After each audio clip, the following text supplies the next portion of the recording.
आपको भी इस तरह के सिस्टम चाहिए हो तो कांटेक्ट कर सकते हैं ग्रीन टेक सोलर से। ग्रीन टेक सोलर अपनी सर्विसेज पूरे पाकिस्तान में प्रोवाइड कर रहा है। अगर नए सिस्टम लगवाने हो तो भी कांटेक्ट कर सकते हैं। पुराने सिस्टम्स को ऑफ ग्रिड या हाइब्रिड में कन्वर्ट करना हो तो भी आप कांटेक्ट कर सकते हैं। और अगर आपको अपने इंडस्ट्रियल सिस्टम्स या रेजिडेंशियल कमर्शियल सिस्टम्स को चेक करवाना हो कि उनकी performance up to the mark है और उनकी परफॉर्मेंस में कोई लैकिंग तो नहीं है, आप तो भी कांटेक्ट कर सकते हैं। ग्रीन टेक सोलर की सर्विसेज पूरे पाकिस्तान में मिल रही हैं। पूरे पाकिस्तान में आपको सर्विसेज मिलेगी। कॉन्टैक्ट नंबर्स गिवन है, कॉन्टैक्ट करें। Thank you. अस्सलाम everyone, welcome back to green tech solar Pakistan. Fawad, क्या 3 किलोवाट का सिस्टम कहीं अगर इंस्टॉल हुआ है तो उस पर of the grid, completely of the grid हम जा सकते हैं? कोई पॉसिबिलिटी है कि कीपिंग इन माइंड कि हम उसमें कोई एक एसी 1 टन का भी चला सकते हो? बिल्कुल, आपके सामने एग्जांपल है। 3 किलोवाट का आइटल इन्वर्टर है, सिंगल फेज़, और हाइब्रिड इन्वर्टर है। नेट मीटरिंग इसमें नहीं है कोई भी।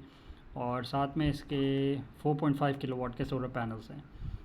4.5 किलोवाट के आसान अल्फाज में 4.5 किलोवाट के सोलर पैनल्स हैं। लॉन्गी X10 645 वाट और आइटल का 3 किलोवाट का इन्वर्टर हाइब्रिड। और साथ में बैटरी है इसके 2.5 किलोवाट के। 24 वोल्ट का सिस्टम है, 24 वोल्ट का, तो इस पर भी 2.5 किलोवाट की बैटरी है। ये आपके सामने है। शाम के 3:30 बज रहे हैं, दोपहर के 3:30 बज रहे हैं, और आप देख सकते हैं कि सोलर प्रोडक्शन 2 किलोवाट की हो रही है और घर का लोड भी 1.85 किलोवाट्स का है, तो रफली मैच कर रहा है।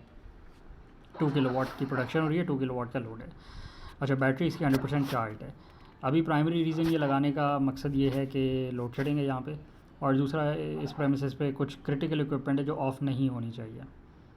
मेडिकल इक्विपमेंट है जो बंद अगर होएगी तो फिर मसला होएगा कंज्यूमर को। तो ऐसे पावर अप करने के लिए अभी ये लगवाया है सिस्टम, तो इसलिए बैटरी अभी 2.5 किलोवाट की एक ही बैटरी है।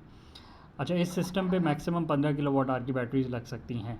अब ये 24 वोल्ट का सिस्टम है, तो इसमें आप 24 वोल्ट की बैटरी लगाएंगे तो 24 वोल्ट में 2 बैटरीज अवेलेबल हैं आपको करेंटली। 2.5 किलोवाट की बैटरी भी अवेलेबल है और 5 किलोवाट आवर की बैटरी भी अवेलेबल है। 24 वोल्ट 100 एम्पेयर्स और 24 वोल्ट 200 एम्पेयर्स। तो अगेन ये तो वेरी करता है डिपेंडिंग ऑन आपको जो लगवानी है आप लगवा सकते हैं। मैक्सिमम आप 15 किलोवाट आवर की बैटरीज इसमें लगा सकते हैं, जिसका मतलब है आप 15 यूनिट दिन में स्टोर कर सकते हैं इसके अंदर। अच्छा, वो जो 15 यूनिट आप स्टोर करते हैं वो सारे के सारे दिन में सोलर से ही आ रहे होंगे, सोलर पावर से ही जनरेट हो रहे होंगे। तो ये एक छोटा सा सिस्टम है 3 किलोवाट का। 3 किलोवाट का जो सोलर सिस्टम है वो मैक्सिमम अगर आप देखें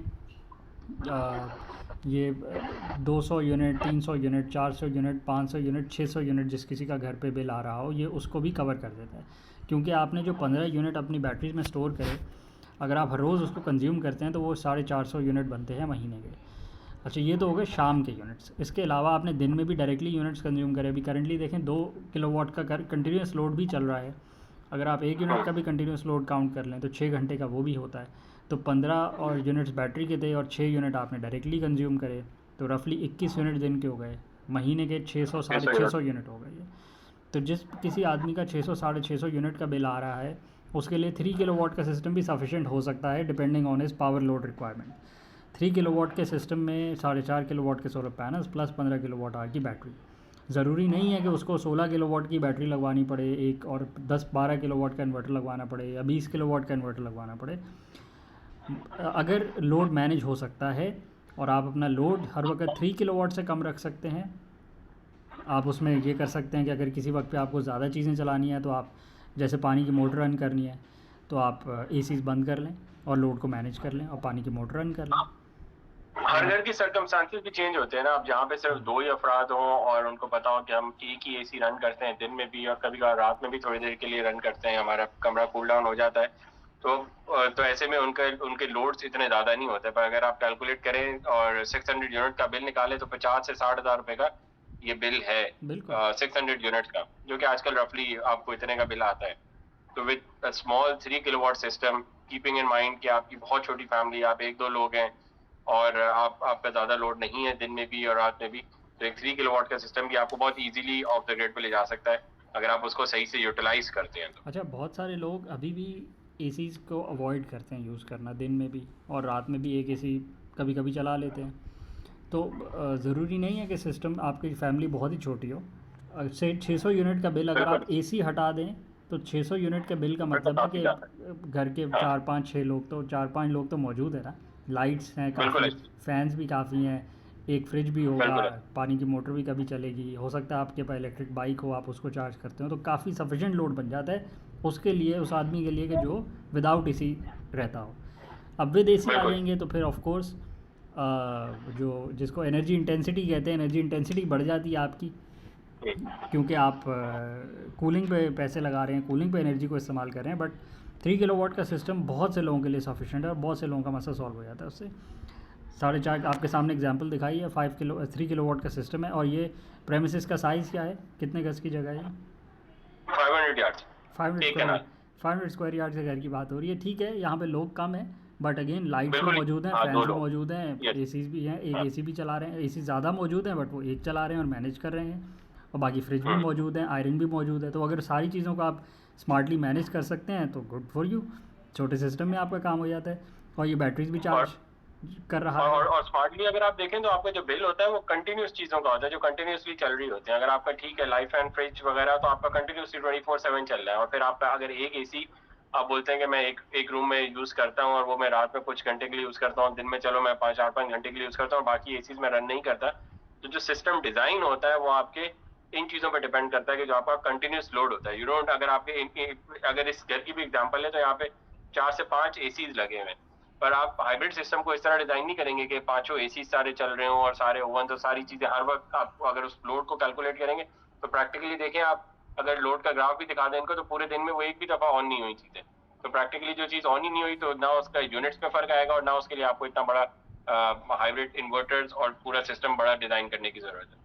फिर आप बहुत स्मार्टली छोटे से सिस्टम को भी बहुत एफिशिएंटली यूज करके अपने बिल को ऑफ द ग्रिड की तरफ ले जा सकते हैं। बिल्कुल ऐसे ही है, बिल्कुल ऐसे ही है। करंटली अगर ग्राफ अगर में जा रहे हैं तो एक्चुअली स्क्रीन रोटेट हो रही है, तो लोगों को देखने में मसला होएगा। बट अगर आप ग्राफ वैसे ही देख लें एक नज़र, तो वही आपके वाली बात है, लोड जो है वो लेस देन 1.5 किलोवाट ही रहा है, तकरीबन 800 वाट ही रहा है कंटिन्यूस। तो अभी शायद कोई एसी ऑन हो गया होगा, इसीलिए लोड थोड़ा सा बढ़ गया है।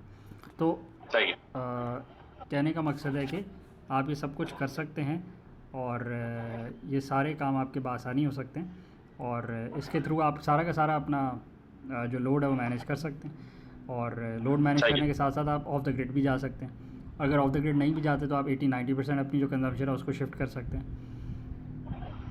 और 15 वही आपके वाली बात है, सारी चीज़ें अगर आप नहीं भी करते और कुछ आप 2 एसी छोड़ भी देते हैं, और जो आपके कभी कभी चलने हैं, या कोई मेहमान आएगा तो चलने हैं, या किसी ओकेजन पे चलने हैं, या दिन में आधा घंटा चलने हैं या 1 घंटा चलने हैं, तो ऐसी डिवाइसेस को आप उससे हटा दें। उसका इतना सिग्निफिकेंट बिल भी नहीं है, टोटल बिल में उसका 5-6% की इनपुट होगा। तो आप उसके लिए बजाय से बहुत बड़ा सिस्टम लगवाएं, आप छोटे सिस्टम को अभी अडॉप्ट कर लेते हैं और आपका बिल कवर होना शुरू हो जाता है, क्योंकि बिजली के बिल आपके सामने है, उसकी जो कॉस्ट है वो बढ़ती जा रही है। और ग्रिड अगेन डी इंसेंटिवाइज़ कर रही है। जिस किसी ने सोलर सिस्टम लगवाया हुआ है और वो बेशक ग्रिड को पावर ना भी दे, उसको भी डी इंसेंटिवाइज़ करना चाह रहे हैं और फिक्स चार्जेस भी लगाना चाह रहे हैं सबके ऊपर।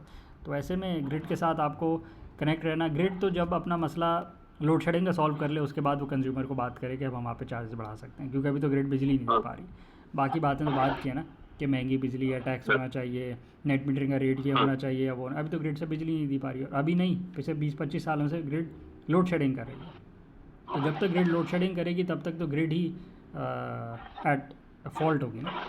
तो जब ग्रिड ये मसला सॉल्व कर ले, उसके बाद वो कंज्यूमर पर बात कर सकते हैं। खैर नॉनदलेस ये कहने से आपका मसला सॉल्व नहीं होता। अगर आपको भी इस तरह के सिस्टम्स चाहिए हो, छोटे सिस्टम चाहिए हो, बड़े चाहिए हो, hybrid, on grid, of grid, किसी भी तरह के सिस्टम चाहिए हो, कांटेक्ट कर सकते हैं। ग्रीनटेक सोलर के नंबर्स चल रहे हैं, सर्विसेज पूरे पाकिस्तान में अवेलेबल हैं, आप कांटेक्ट कर सकते हैं, आपको सर्विसेज ऑल ओवर पाकिस्तान मिलेंगी। छोटे सिस्टम रेजिडेंशियल हों 3 किलोवाट वाले, 5, 10, 12, 20 किलोवाट्स हों, हाई वोल्टेज सिस्टम्स हो, इंडस्ट्रियल सिस्टम्स हो या कमर्शियल सिस्टम्स हो, आप कांटेक्ट कर सकते हैं। Services all over Pakistan available हैं। Thank you.